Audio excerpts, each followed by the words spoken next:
Did you know ashwagandha can lower cortisol by up to 30% in just a few weeks? I didn't either until I tried it. And what happened next shocked me. Have you ever felt wired but tired? Like your brain won't shut off but your body's exhausted? That was me. I was sleeping maybe 6 hours, waking up groggy and snapping at people over the smallest things. I just felt constantly on edge, like I was running on fumes but couldn't seem to power down.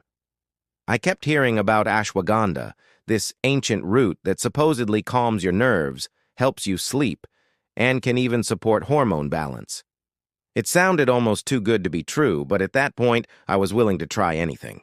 So I decided to run a personal experiment. 30 days. No other major changes to my routine.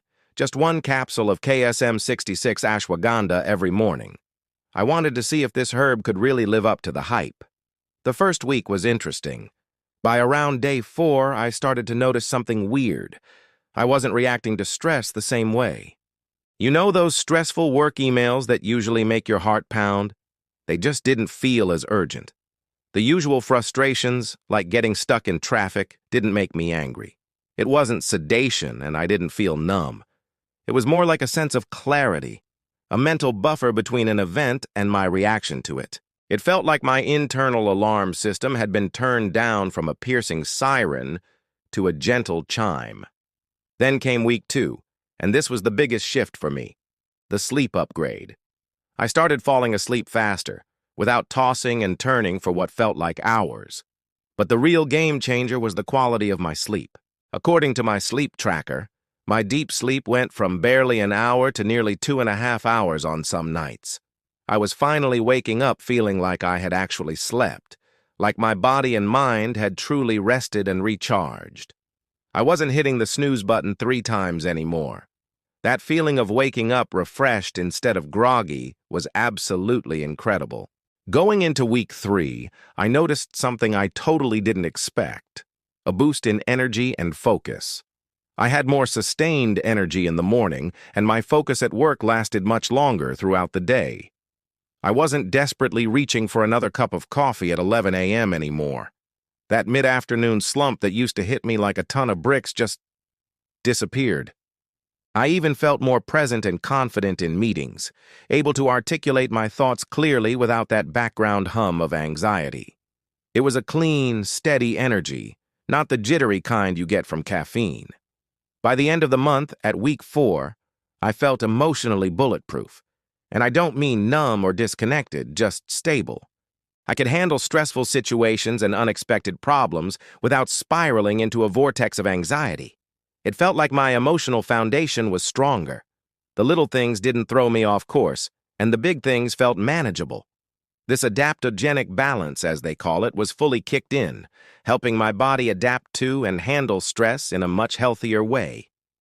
Of course, I had to look into the science to see if my experience was just a placebo. It turns out, ashwagandha isn't just hype. A 2019 study, for example, found it significantly reduced cortisol levels, the primary stress hormone, by almost 28% in stressed adults.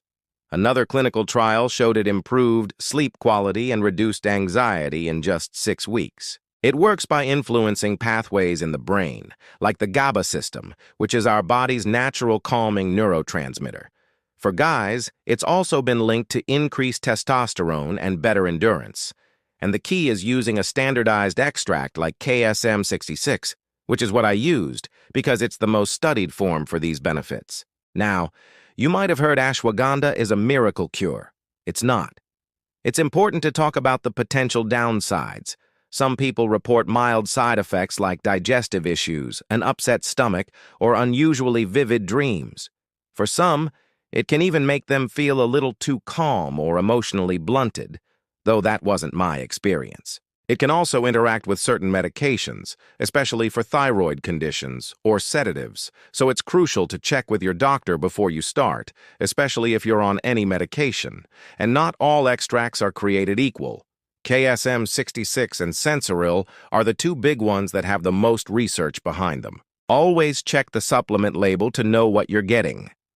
Ashwagandha is not a one-size-fits-all solution. So, should you try it? If you're constantly dealing with chronic stress, poor sleep, or that feeling of burnout, ashwagandha might be a really helpful tool, but it's not a magic pill. It works best when you pair it with a healthy lifestyle, things like good sleep hygiene, staying hydrated, and eating a clean diet. If you do decide to try it, I'd recommend starting with a dose of 300 to 600 milligrams of a quality extract like KSM 66, usually taken in the morning. Then, track how you feel. Pay attention to your sleep, your mood, and your energy levels. Give it at least 30 days to really see the effects. And remember, your body speaks. You just have to listen to it. I took ashwagandha for 30 days, and it genuinely changed how I handle stress, sleep, and life. It helped me reset my system. But everyone's body is different, so I really want to hear from you. Have you tried ashwagandha? Did it help you? Or did you notice any side effects? Drop your experience in the comments below. Let's share our knowledge. And if you're curious about other powerful herbal solutions for stress, make sure to subscribe. We've got deep dives coming on rhodiola, holy basil, and more. Thanks for watching.